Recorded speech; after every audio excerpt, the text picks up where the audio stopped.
All right, guys, we are back. Good evening, good morning, or good afternoon. As always, it is so great to see you. Friends, welcome to Photography Talk episode 55. And we have some big news this week from Canon, Nikon, and including a rumor that the EOS R7 is currently being field tested and that Nikon is no longer manufacturing cameras in Japan. Now we're also hearing reports about DJI being blacklisted in the US, but more on that in a minute. Before we dive into these headlines, I do want to encourage you to take a moment and subscribe to this channel. By subscribing, guys, you're not going to miss out on any of our new content, and you're also going to fulfill one of the requirements for our monthly giveaways. So really, at the end of the day, it's a win-win situation. You get to keep up with photography-related news, and you may win some pretty sweet photography gear in the process. Works for me.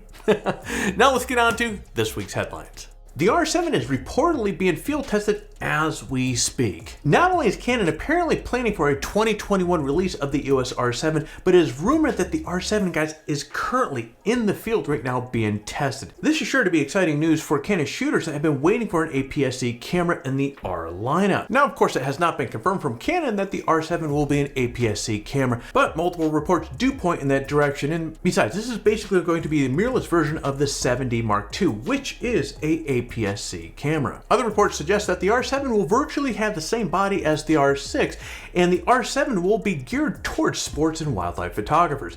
Now, it is thought, guys, that the R7 will basically have virtually the same, basically identical specs as the R6. So we're talking about IBIS 4K 60p and at least 12 frames per second burst shooting. Now, what isn't known at this point, or really clear, is whether Canon will release any RFS lenses for the APS-C mount.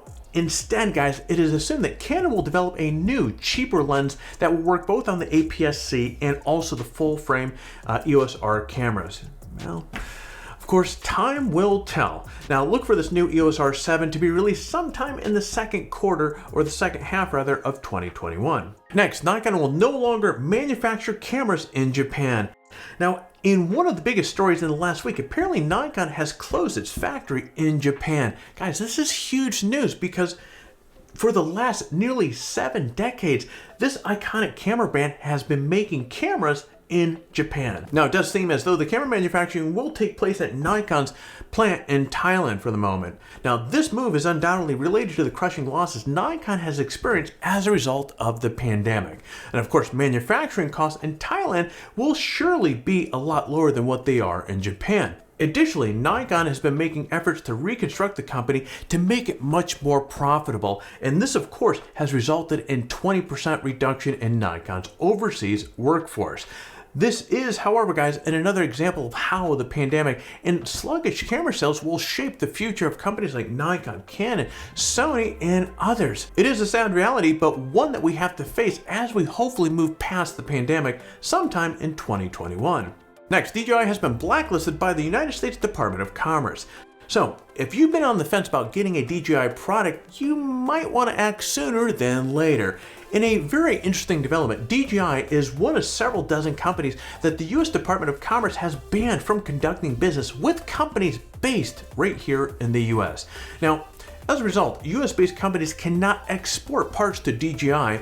Another consequence of this is that American consumers might find it much more difficult to buy DJI products, which is why, well, you might want to buy one of their drones now while you still can. All this stems from accusations against many Chinese companies for wide-scale human rights abuse through abusive genetic collection and analysis of high-technology surveillance.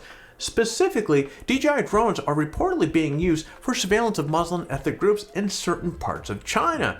Now, from my understanding, DJI is not accused of the surveillance itself, but rather China is using DJI drones for this purpose. I imagine this could have a huge negative impact on sales of DJI products here in the US. Now, we're going to keep an eye on this and keep you guys up to speed on this developing story.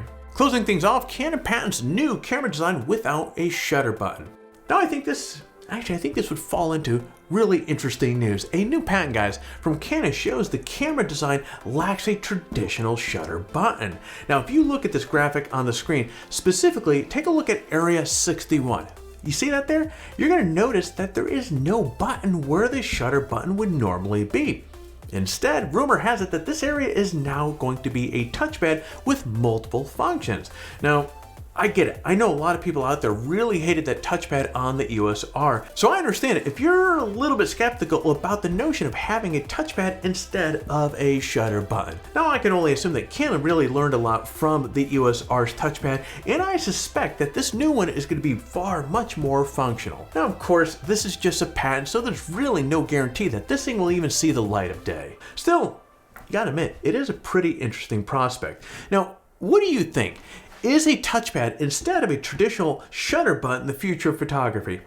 Leave a comment below. Let me know your thoughts on that. All right, friend, that is it for this week's top stories. Now, before I do sign off here, I do want to remind you that our last giveaway has just ended a couple days ago, so I will be announcing the big winners in our next week's episode of Photography Talk. I'm also going to be revealing the next set of prizes that we're going to have, so you're definitely going to want to stay tuned for that one as well. Well, there you go, guys. Photography Talk episode 55. If you found some value, if you were mildly entertained with this, do me a favor, hit that like button down below, hit that subscribe button, and while you're at it, well, might as well close off the trifecta with hitting that bell, smash kicking it, so therefore you are notified each time that we come out with a new video. My friend, I'm going to be jumping out of here. You get out there, stay healthy, have a great Christmas, and create your best shot.